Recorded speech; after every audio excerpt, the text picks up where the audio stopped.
Boa noite.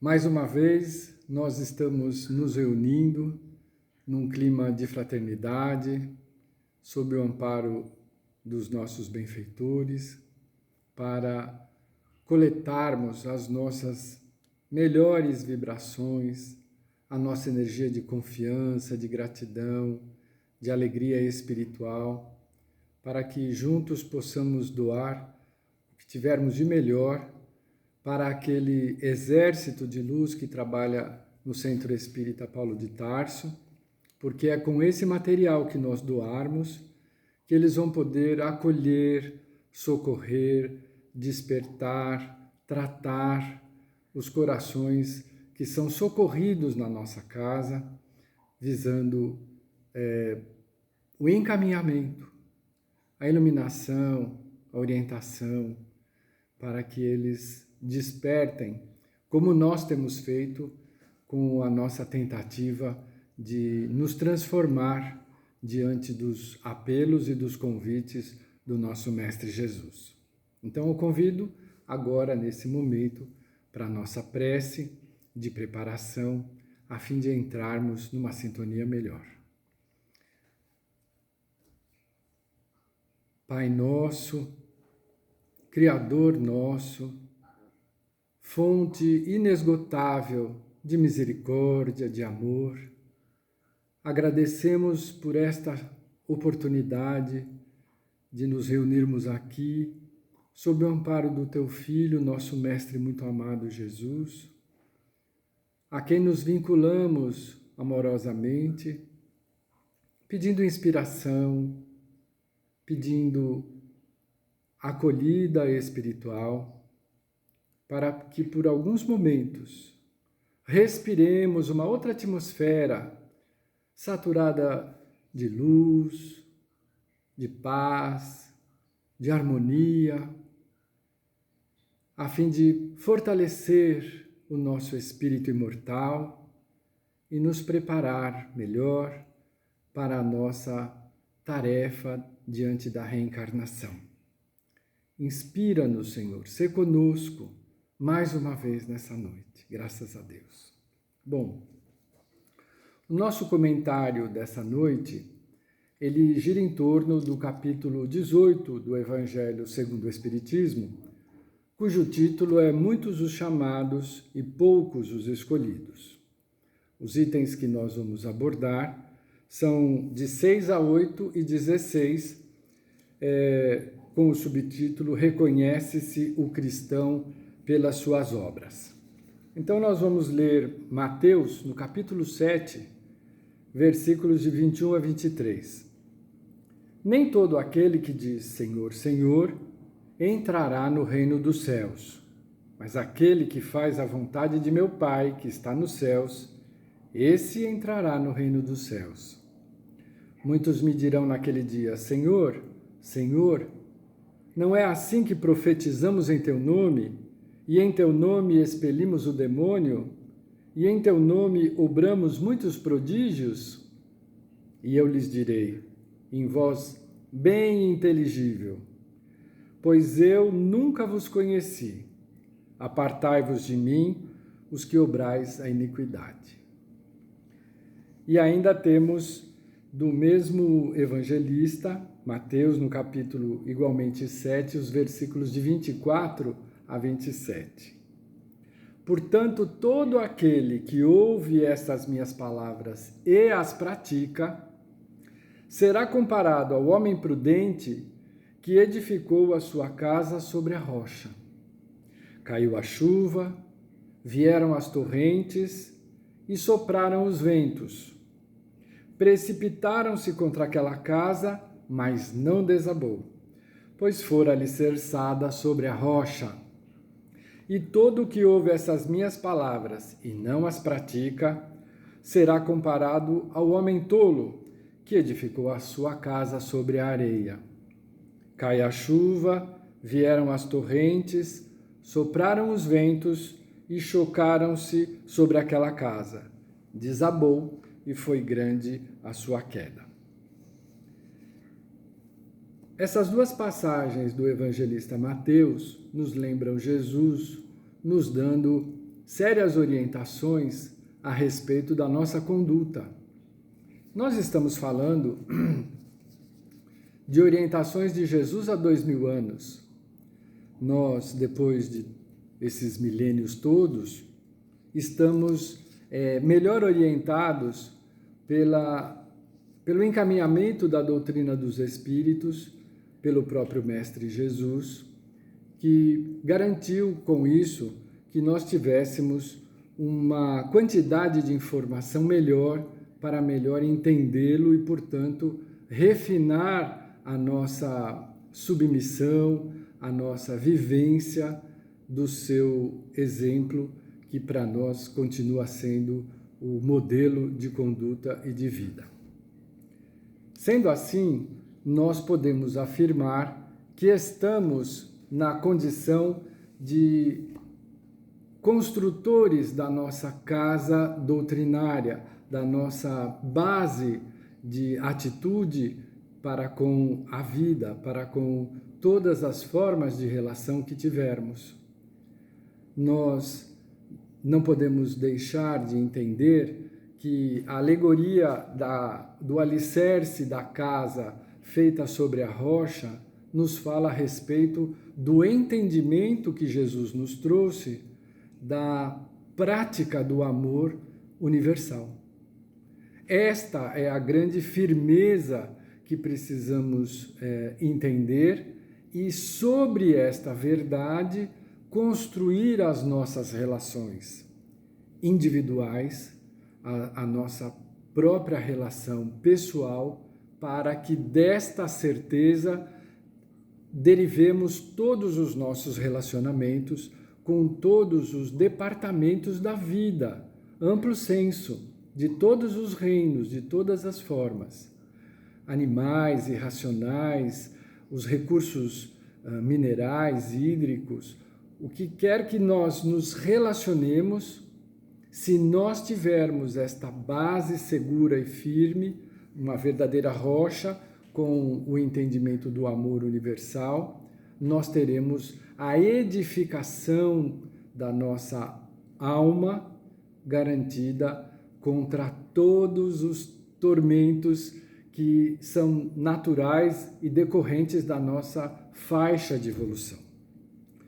Ao contrário, se nós nos basearmos nas ilusões transitórias e passageiras, que a nossa própria condição de reencarnados muitas vezes acaba sendo atropelada, porque nos enganam os sentidos da carne.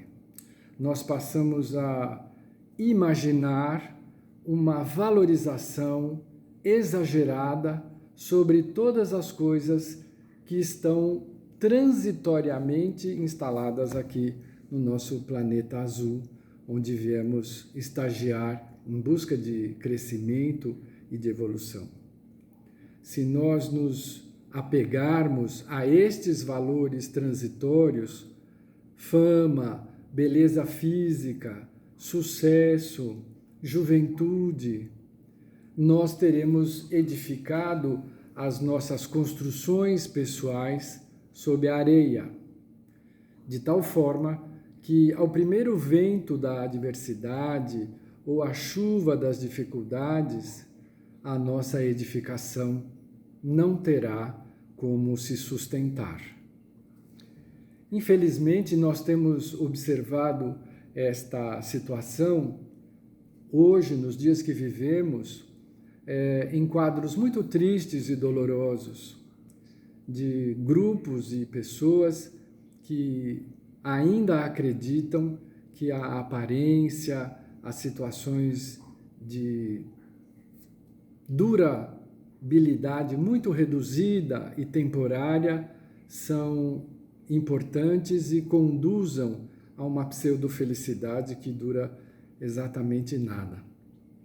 Então nós vemos dramas muito grandes, depressões, quadros de rebeldia, de indignação e de busca de compensação diante dessas dificuldades construídas sob a areia, essa busca de compensação nos excessos que levam a ruínas muito mais dolorosas, não só para a pessoa, mas para todos aqueles que se ligam a esses corações iludidos, que nós podemos chamar de vítimas da ilusão material.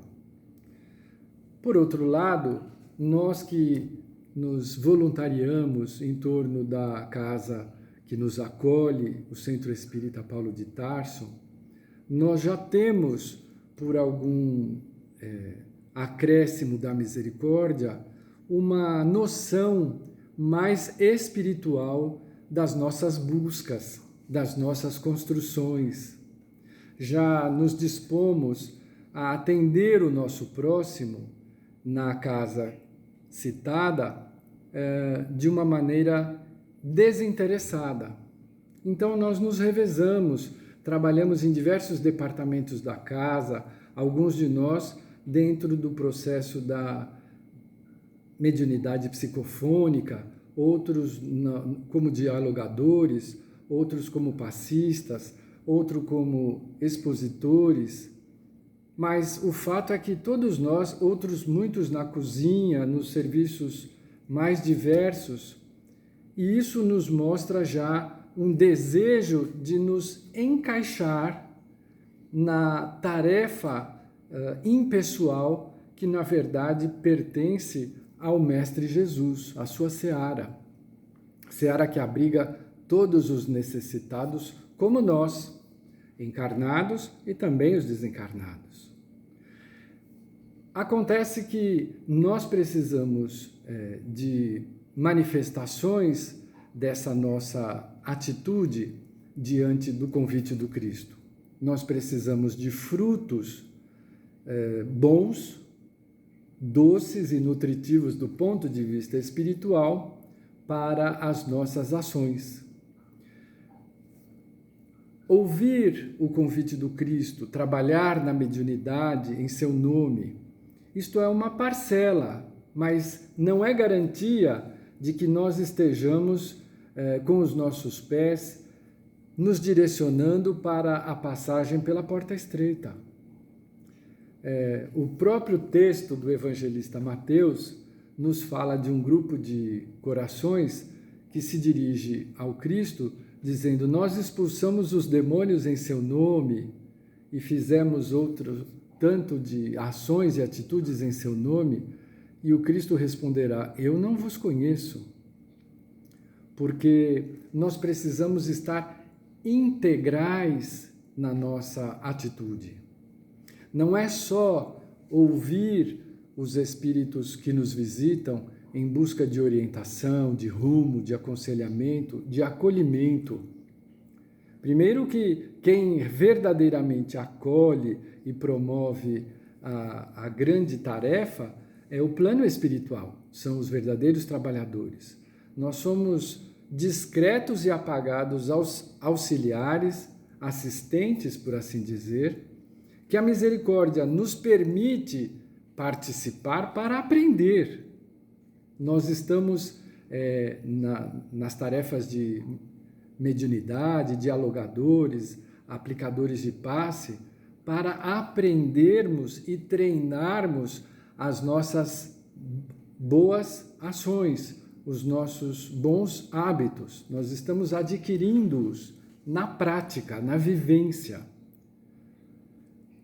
Dessa forma, nós podemos, em alguns casos equivocados, realizar a tarefa mediúnica ou fluidoterápica e continuarmos com as mesmas atitudes antifraternas, julgando, apontando os erros, guardando rancor, evitando a participação mais efetiva dentro do nosso ambiente doméstico, com os seres com os quais reencarnamos, nos criaria uma certa dicotomia.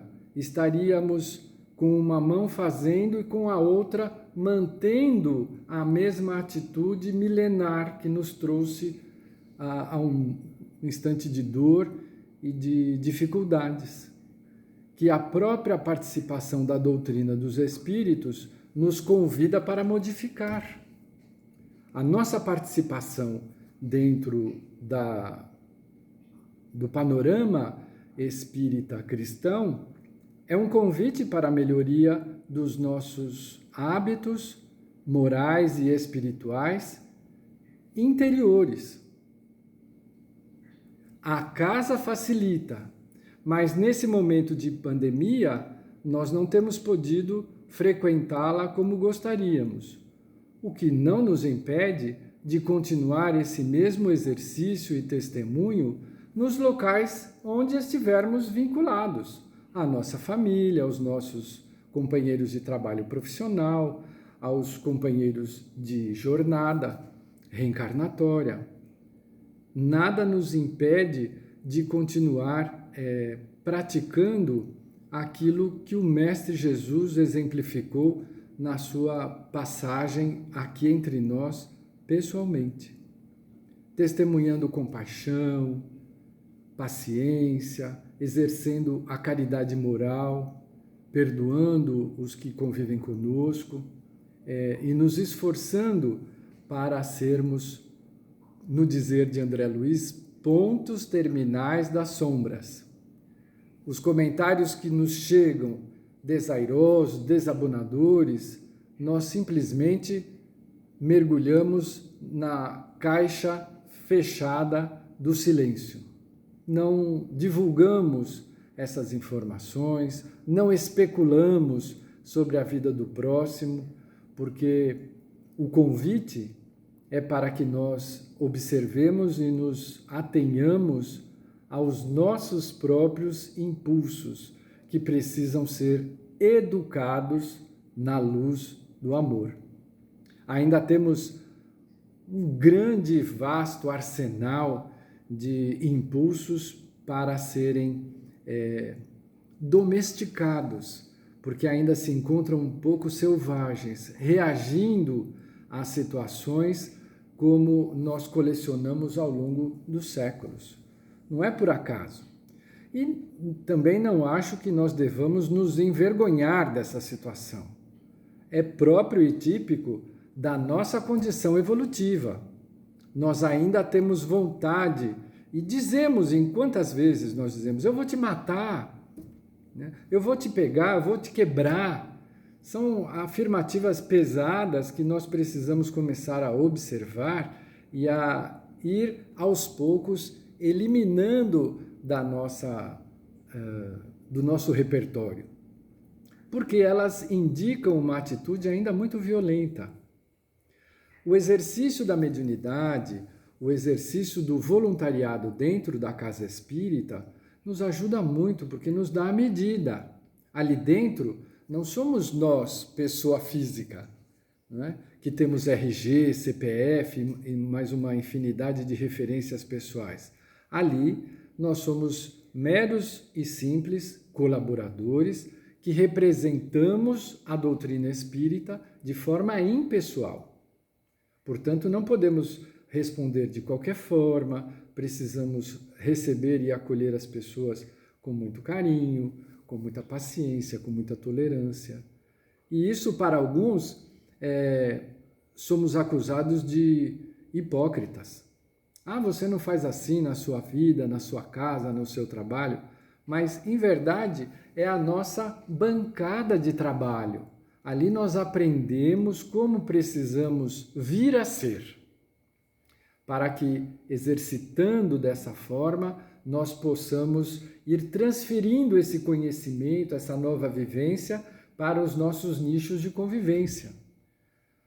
Doméstico, familiar, profissional, social, até dentro dos nossos clubes de preferência. Nós vamos aprendendo a ter uma atitude mais fraterna, em última análise, mais cristã, porque antes de espíritas, nós somos cristãos, precisamos aprender a entender e a viver o Cristo de forma mais clara e de forma mais pura, por assim dizer, sem as interferências que ao longo dos séculos nós fomos colocando para nos afastar do verdadeiro objetivo do Cristo, que seria o de nos convidar para a transformação na vivência do amor. Por isso que são muitos os chamados. Chamados somos todos nós que ouvimos o convite e nos dispomos a aprender, a trabalhar na casa espírita, a sermos melhores.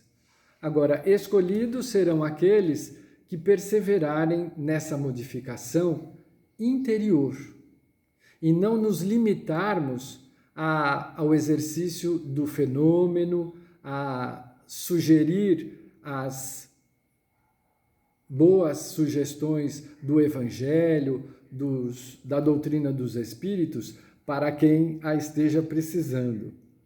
O primeiro necessitado de orientação e de vivência do Evangelho e dos ensinamentos dos Espíritos somos nós.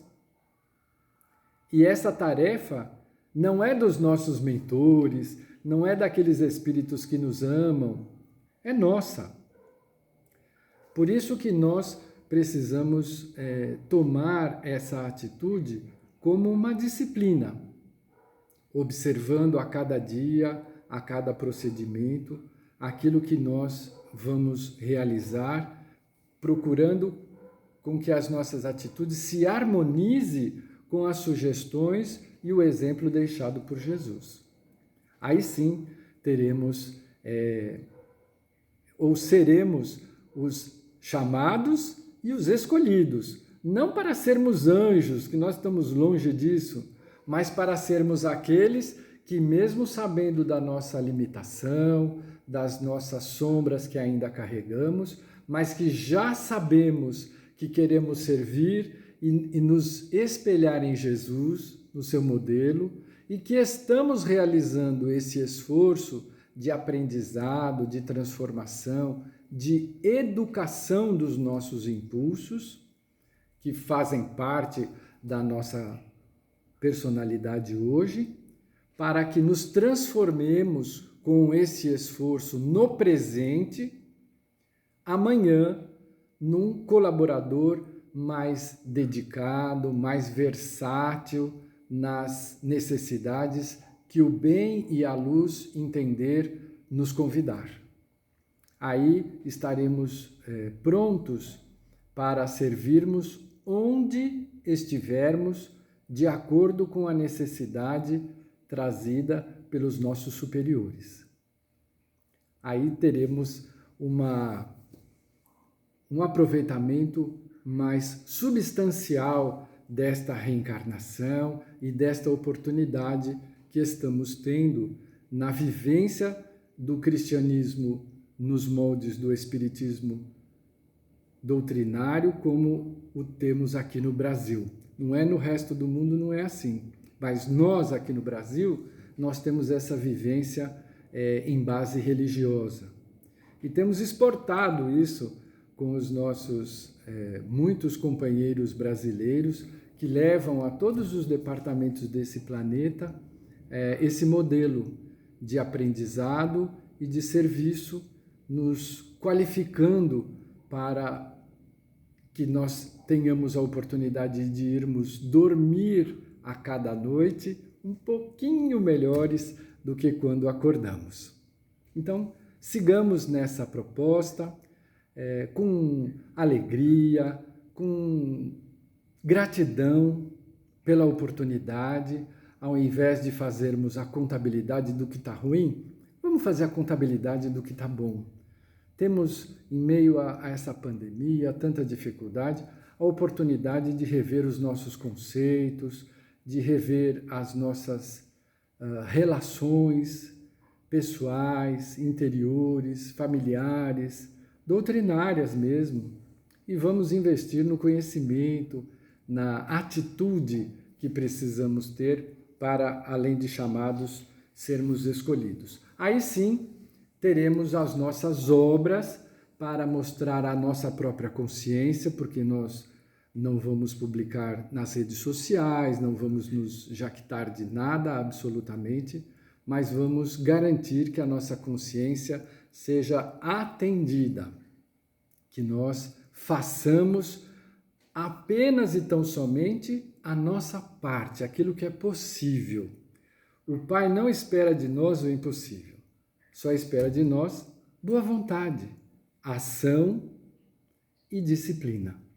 Eu acho que é uma receita bastante prática e que gera resultados para a nossa condição evolutiva excelentes.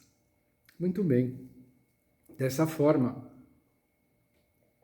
vamos agradecer a oportunidade de termos nos ligado a essa reflexão, a esse tema que o capítulo 18 nos oferece e vamos doar agora, né?